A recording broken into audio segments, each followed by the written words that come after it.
What is deposit-free renting?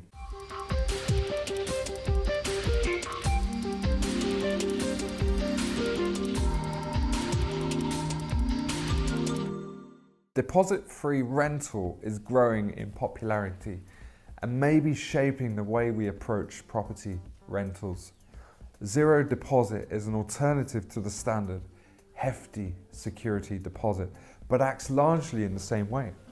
A zero deposit is a guarantee to a landlord which usually makes up just 1 week's rent before the tenancy starts.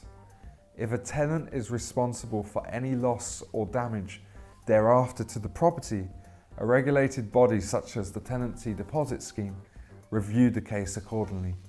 This covers the landlord for up to 12 weeks' rent rather than the industry standard of 6.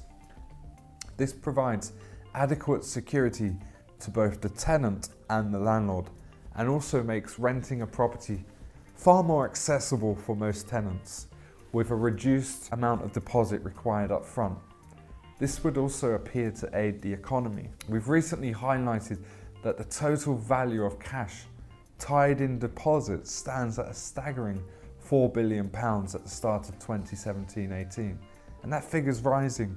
It's a huge sum which could be reinvested to bolster the economy. We knew from our research that zero deposit would be popular, but it is essentially pleasing to see that all types of towns and cities are embracing the product. This is particularly relevant with the tenant fees bill currently being reviewed by government, with the major impact being the abolishment of tenant fees. Other major amendments include a potential reduction from 6 to 5 weeks security deposits. It may be logical then to opt for a zero deposit scheme. There is a case for being cautious, however. Some take the view that if a tenant is unable to pay a security deposit, it is unlikely to install confidence that the tenant will be able to pay the rent. The Deposit Protection Service adds that a cash deposit still provides the greatest security for both parties.